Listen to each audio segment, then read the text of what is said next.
kind of covered the gamut of planning, what went into the initial customer experience, storyboard, video, rewards, goals. Can you give us a checklist to do before we start? Yeah, so one key thing that's surprising is that the event that we didn't have the 5 or 7 mile practice, right? We didn't have the higher practice. We just had the fundamentals. Because you want people to see it, it's simple to understand, easy to convert, good. Kickstarter, if you go to like the homepage or you go to even the food section, they have featured slots. Staff pick, popular, featured. So if you're going to food, on the right you'll see that. And what that means is that any one category is going to have hundreds of projects in the category. Now, if you go to food, I think twice I'm going to the section. Anyway, you have different spots you want to garner. So if you go, the staff pick for food rotates. Below that, you see Honolulu, Hawaii. You'll see projects that are local days. And eventually, go to the food section. You'll see popular for food, you'll see popular for, so all these categories, you'll see that section. Now, most people that back in specific areas. I always back in design and technology and food. Those are areas I love, and I always browse and find really cool stuff. Now, there's only three picks per staff picks. There's 3 popular ones, there's 3 featured, there's 3 funded, or just ending. If you look up to see more staff picks, there's literally dozens of projects. You want to do these top 3. Not because there's someone browsing it, they're seeing it. It's like having a top ranking in Google. It's the same idea, right? So how do you get that? The prominence of your project in normal press, on social media, and also the rate at which it gains percentage are all to qualify you to gain top slots. So I'll give you an example. The popular section is based on what projects will be gained back percentage-wise and backward-wise by numbers in a small period of time. So if you have a lot of backers in like maybe a day, you automatically hit the popular section.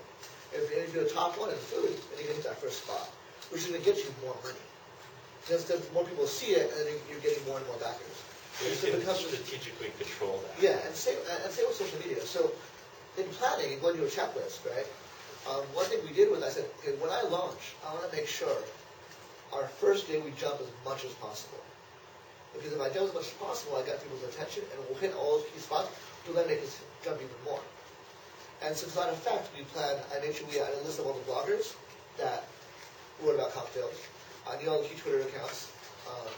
We looked at events, like what was local that I can launch, have a presence at the day of launch to get the right audience. I prepped all my friends and said, hey, I'm starting in 12 hours or another day. Make sure you back. If you're going to back me, please back today.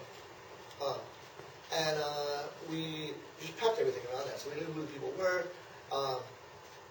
And we also made sure that we had our social media messages very, very structured in the way that instead of saying, hey, I'm a Kickstarter, back my project, here's our link. I said, hey, I'm a Kickstarter, back my project. And I go, retweet this. And in that text, we make sure we tag Kickstarter on Twitter. So we will the @ Kickstarter, because they are on Twitter. And what that means is when the social media blast goes out, anytime someone talks about it, they're also mentioning Kickstarter, which is also pinging the staff team that monitors the social media account. So if that's just seeing everyone posting about our project and it's pinging them like nonstop, they're going to pay attention. The first day of the week became staff pick because we had so much traffic that they had to check it out. Wow, so just by strategically structuring your tweets, you're able to get the attention of the Kickstarter staff who want to obviously support a campaign that's... Because they get 5%. So if we do well, they do well. And if they're seeing good progress, they want to reinforce that. When you guys were planning all this, did you set up kind of a game plan of, all right, I want to use Twitter, Facebook, and kind of come up with a gamut of options for social media and then run through it? Yeah. I mean, my background is social media marketing, so I should preface that. So this is what I do. But we did figure out for short-term activation, it would be Twitter. For long-term activation, it would be Facebook. And then for specific audiences, it would vary. So like Pinterest was great for medium-term. And did you have a dedicated website? We had a website, but it was basically a logo, and it said, and so Kickstarter gives you the little block that they give you, it's an embeddable code. So you can put it anywhere. So we just had it on our website, and it had Kickstarter, Twitter, and Facebook. It was like all the action actionable thing. That's all it was. So people went to, they could back our project, they could like us on, they could follow us on Twitter and like us on Facebook. And they had a stream of all the stuff. And those are the widgets, and all those are directly from their widgets from those sites. So you kind of try to convert them right off the bat from like a passive viewer to someone who's To engage, exactly. Because if you're just passive, it doesn't have any value. So Hawaii Bears was chosen as a staff pick by Kickstarter for the food section? Yes. And for how long was it on the staff picks? So staff picks remain on staff picks indefinitely. So they should go Until view the project finished. until it finishes, yeah. And the rotation varies based on where the user's coming from. So if you're coming from Hawaii, then you'll see Hawaii projects first. But it also bases on popularity and other factors. So it rotates out to a certain extent. So it might be a staff pick, but if you start having, if your product is not ending soon and your traction's low, then you might get buried. So there's probably like 2 dozen staff picks, right? So I was curious about how long Hawaii Bitters was in the top 3. We were there for at least a week and a half or 2 weeks. And then I noticed it dropped down a little bit, then we picked back up. And that was directly tied to our activities. The more activity we had, the more often we were in the top 3. The less activity we had, less often we were in the top 3. One question. So this is a platform from which you would say virtually all of your customers are coming from through here. There's no other outreach or... No. And I'll show you a graph about that in a little Okay. bit. But so our ad percentage was about 67% of our dollars came from Kickstarter, and about 33% came from offsite direct links, stuff like that, which were basically my own campaigning. In the end, at the beginning, for the first week, it was inverse. And that's key for a reason, in the sense that if I'm pushing it really hard and I'm bringing in money, that incentivizes Kickstarter to also support us because they're going to get more money. It shows momentum and it shows market validation. So you shot your gun right out of the gate, got a lot of support, and then in turn, Kickstarter said this is a winner, and they put it on their staff picks and built It would look bad if it was a huge product everyone's talking about, but they're not endorsing. Pretty cool. So you really want to get their attention. Yeah. Great question. I was wondering, so how many followers did you have on Twitter and how many on Facebook and what did you garner before you started? So launch event. Actually, I didn't go through detail. We launched, so the USBD, Hawaii U.S. Bartending Guild, had a summer barbecue over at Kapolei Park. And so I'm on my laptop, and I knew some of the guys there, and they're like, yeah, come out. And I bought some flyers, and I said, hey guys, look what I'm doing. I'm going to launch my campaign for bidders right now. And they were like, that's awesome. And they tweeted it, and then we had our at Hawaii Bidders on Twitter and Instagram, and they posted it. And so that, and then a lot of them bar owners, so some of them bar right there. And so I did an event where I know that's our perfect demographic, and they're hanging out, and it's a cool project, so I put them to convert. And that alone got us our first $1,000, just like off the bat, because a couple bar owners bought a bunch of bar packs. I do have about 6,000 followers on Twitter, and probably about 1,500, 2,000 on Facebook. Actually, more guys follow on Facebook too. But I mean, the point was that that helped with the friends I knew. But again, the friends I know I can always reach. What had the best result was those bartenders that were like the bar owners that people followed, posting about it, and then people they knew, seeing them back there, oh, that's cool, I'm going to put it on that too. Or the bloggers that we reached out to that I pinged at the beginning and said, hey, we're launching today, and they did a post about it or a blog post about it, and their audience would be like, oh, that's a whole new category of bidders, that's super unique to our audience, I'm going to buy some too. And those are really where you see most of our growth coming from. That's a pretty cool point where you're using like a traditional marketing mindset, looking for a concentration of a whole bunch of people, and then taking it to the digital, and it propelled it. So I thought that was pretty clever. We're already jumping into the launch and building momentum. Keep the questions coming. I think they're perfect for the case that we want to do. I always thought that was here. Sure. Swap cords? Yeah, sure. My Twitter. Okay, sure. Any more questions on anything so far? I have another question about the levels. How many levels did you have? I actually had too much. Right. We ended up with like, I want to say 15 or 12 or something like that. You should have, ideally, like, I would recommend, 5 to 7 is ideal. Why 5 to 7? Because it's consumable, the way it comes down to. If you have somebody level, no one can read all of it, and it's a level that's confusing, not to read all of it. Same idea. Like you want people to be able to read. It's like you go to a newspaper, right? If everything's a headline, then there's no headlines, and it's hard to know who's going to read the fine print. Is what it comes down to. So if you can create a page that's really easy to read, then and they can jump to the product. That's why I think make sure your product is one of the first couple of offers. Because if they can't get to the product soon enough, they're not. That's why they're there. You spend so much time validating that. One of the things we had a local, because we had a local pickup offer, that we had to make it a whole separate level. And that was kind of a key thing. Because otherwise, some packages will they'll say, add $5 if you're US, add $10 if you're international. Then you're asking your user to do math. And that's just never a good thing. So what you want is you want to have, okay, if you're US, this is the amount, and maybe add extra for international. But you do not want to have, here's the price, plus add money to your pledge, and add money to that again for your national. That's just, you don't want that. So your main audience is the US anyway, so you really want your pledge to say, here's your product, it includes shipping to the US. What the price is, that's what it is, we don't have to worry about that.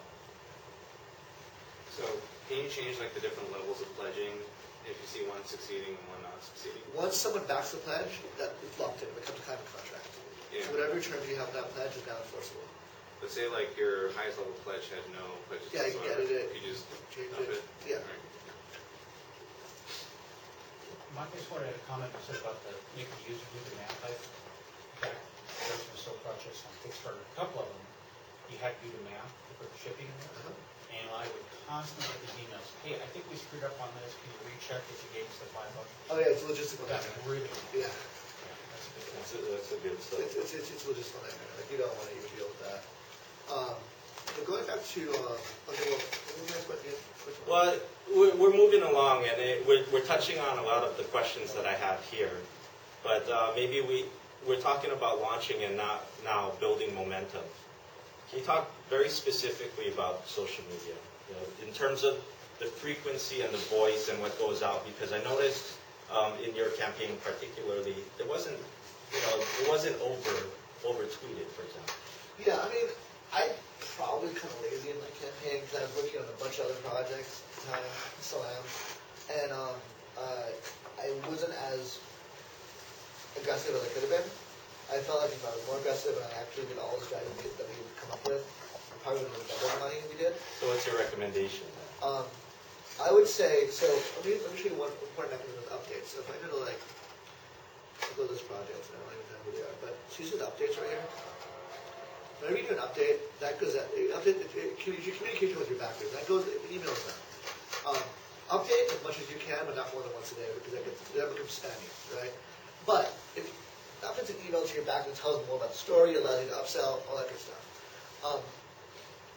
I would say if you can update and you have tangible news, like check out new packaging, or like, hey, we just met with a farm, or here's our prototype that just came in, that they'll care about, update whenever possible. And save updates too. If you have a lot of stuff, spread it out over 2 or 3 days. You want to constantly re-engage and give people reason to share.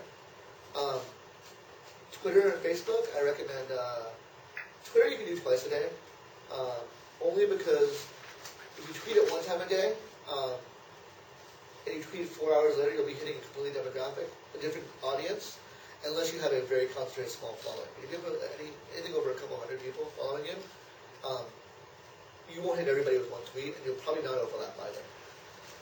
Facebook, I would say update, if you can, daily as well. But just because that becomes a long-term stream, it's more long tail. A question we had earlier, but I'll kind of restate it. Besides Kickstarter, how do you use blogs, media, and partnerships, and other mechanisms? And I noticed that you particularly did pretty well there. You did a lot of partnerships. So a lot of bloggers have said, hey, we're doing this project. They covered us, great. They didn't cover us. I said, hey, you have a blog. You want more people to engage in your blog. How about we give away a bottle of bitters? And you do a contest around bottle of bitters. However you want to execute it. Tell us who the winner is. And so a number of blogs did contests. Said, hey, win a cool bottle of bitters. And that meant they have to blast their users about our project. But it also got them some credit too. It's kind of give and take. We also reached out to what they did HTC, and we talked about you guys, and you guys helped with that with a little promotion as well, and that was key. And you know, I think in business in general, partnerships are key because if you find the right partnership, they complement both sides of the partnership. And if someone has an audience that you can't reach, incentivize them to help you reach it for them, or help them reach them for you. So we do a lot of that, and ironically, all the partnerships didn't get into after. Like we did a Tales of the Cocktail, the biggest cocktail convention. It's a trade convention festival every year. We reached out to them, and they. Well, actually, I timed our campaign so it would fall when the convention was happening, so I could go down and pass out flyers. I did a lot of flyers. And that probably got us about $2,000 just in that alone. But we also reached out to them formally and said, hey, let us do something with your members. And they didn't say no, but they said next year. But now, next year, we're giving a talk, we're doing all this stuff with them. So it kind of ended up being a long tail thing where they'll help us later on, but it didn't help us in the campaign. Can you bring up the behind-the-scenes Kickstarter page for White Bitters and just share with people what it looks like and actually how the money came in and where it came from? So if you look at my login on this profile, see all my rewards I gotta fill in. When the project ends, the project owner has an opportunity to send a survey out. So these are all surveys from people that I've backed that completed and want to get my shipping information or my preferences or whatever. That's where you collect your information from your buyers. But if you look at this is us. We have a dashboard. So this black bar here is what I can do to manage my project. So we go to dashboard. And there will be one more. If it's live, it would say edit your project, which obviously will close, so we can't.